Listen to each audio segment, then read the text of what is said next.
पाव भाजी मतलब मक्खन में डूबी हुई मसालेदार भाजी और वो नरम नरम पाव। अरे वाह, नाम सुनते ही मुंह में पानी आ जाता है ना?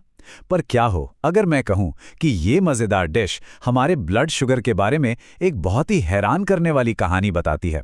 तो चलिए आज इसी पाव भाजी पैराडॉक्स की गुत्थी को सुलझाते हैं। तो देखिए, सबसे पहला सवाल तो यही उठता है, सफ़ेद ब्रेड। हम सब ने यही सुना है कि मैदे वाली चीज़ें खाते ही ब्लड शुगर एकदम से ऊपर भागता है। तो उस हिसाब से तो पाव भाजी खाने के बाद भी यही होना चाहिए, ठीक है ना? या फिर कहानी में कोई ट्विस्ट है? तो चलिए इस टेस्ट को समझते हैं। हमारे सामने है एक प्लेट गर्मा गर्म पाव भाजी। अब इसमें दो चीज़ों पर खास ध्यान देना है। पहला तो है वो सफ़ेद ब्रेड वाला पाव, जिसे अक्सर ब्लड शुगर का विलन माना जाता है, और दूसरा वो पिघलता हुआ ढेर सारा मक्खन। देखते हैं कि इन दोनों की जुगलबंदी क्या नतीजा देती है। अब कॉमन सेंस तो यही कहता है कि जैसे ही पाव खाया जाएगा, ब्लड शुगर का ग्राफ किसी रॉकेट की तरह सीधा ऊपर जाएगा।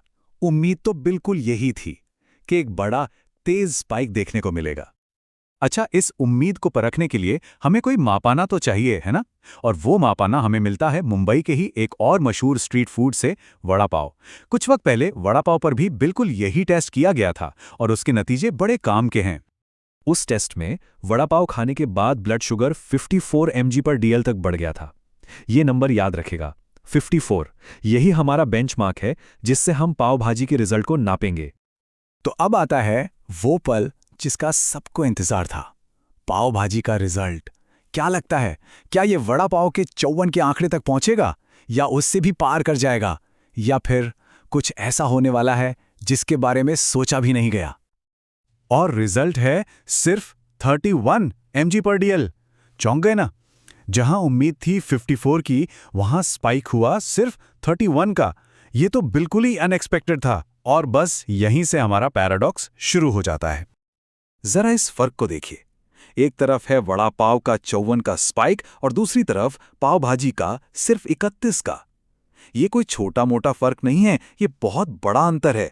भाई, दोनों में ही तो सफेद ब्रेड थी, तो फिर ऐसा हुआ क्यों? तो अब सबसे बड़ा सवाल यही है, आखिर ऐसा हुआ क्यों? जब दोनों में मेन चीज सफेद ब्रेड और आलू ही हैं, तो नतीजों में इतना बड़ा अंतर कैसे आ गया? चलिए अब जासूस की टोपी पहनते हैं और इस गुत्थी को सुलझाते हैं। मेरे हिसाब से इस पहेली के दो बहुत बड़े जवाब हैं, दो ऐसे सुराग जो इस पूरे खेल को एकदम साफ कर देंगे। पहला सुराग, और शायद सबसे बड़ा सुराग, है पोर्शन साइज। मतलब खाया कितना गया। हुआ ये कि पाव भाजी वाले टेस्ट में ब्रेड की मात्रा असल में काफी कम थी। असल में जो पाव भाजी टेस्ट की गई उसमें पाव नॉर्मल साइज के नहीं बल्कि मिनी पाव थे, यानी बहुत छोटे छोटे। अब जरा सोचिए, एक तरफ दो बड़े बड़े वड़ा पाव और दूसरी तरफ दो नन्हे से मिनी पाव। कार्बोहाइड्रेट का फर्क तो साफ साफ दिख रहा है। अब आते हैं हमारे दूसरे सुराग पर, और वो है पाव भाजी का असली हीरो, मक्खन। याद है वो भाजी के ऊपर तैरता हुआ फैट? उसने इस कहानी में एक बहुत ही जरूरी किरदार निभाया है। देखिए, होता क्या है कि जब हम कार्ब्स के साथ ढेर सारा फैट खाते हैं तो वो फैट एक तरह से स्पीड ब्रेकर का काम करता है। वो कार्ब्स के पचने की रफ्तार को धीमा कर देता है, जिससे शुगर हमारे खून में धीरे धीरे रिलीज होती है, और नतीजा, शुगर का स्पाइक उतना बड़ा और तेज नहीं होता। तो अब हमारे पास दो सुराग हैं, एक तो कम पोर्शन साइज और दूसरा ज्यादा फैट।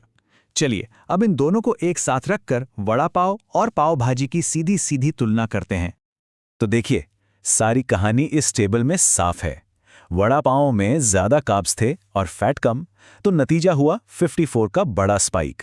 वहीं पाव भाजी में कार्ब्स यानी मिनी पाव कम थे और फैट यानी मक्खन बहुत ज्यादा था, तो नतीजा हुआ सिर्फ 31 का स्पाइक। तो खेल सिर्फ सामग्री का नहीं था, बल्कि मात्रा और फैट के कॉम्बिनेशन का था। तो इस पूरी जासूसी से, इस पूरे एक्सपेरिमेंट से असली सीख क्या मिलती है? इस पाव भाजी पैराडॉक्स से हम अपने लिए क्या सबक ले सकते हैं? अगर इस पूरे एनालिसिस से एक बात समझनी हो तो वो ये है, हम क्या खा रहे हैं इससे कहीं ज्यादा जरूरी ये हो सकता है कि हम कितना खा रहे हैं। पोर्शन साइज ही असली गेम चेंजर है। तो अगली बार जब किसी खाने को अच्छा या बुरा कहा जाए, तो एक पल रुककर सोचिएगा। सिर्फ एक चीज को नहीं देखना है, ये देखना है कि हम कितना खा रहे हैं और उसके साथ और क्या क्या खा रहे हैं। कॉन्टेक्स्ट यानी कि पूरा संदर्भ ही सब कुछ है। और ये पूरी बात हमें एक बहुत ही दिलचस्प सवाल पर लाके छोड़ देती है।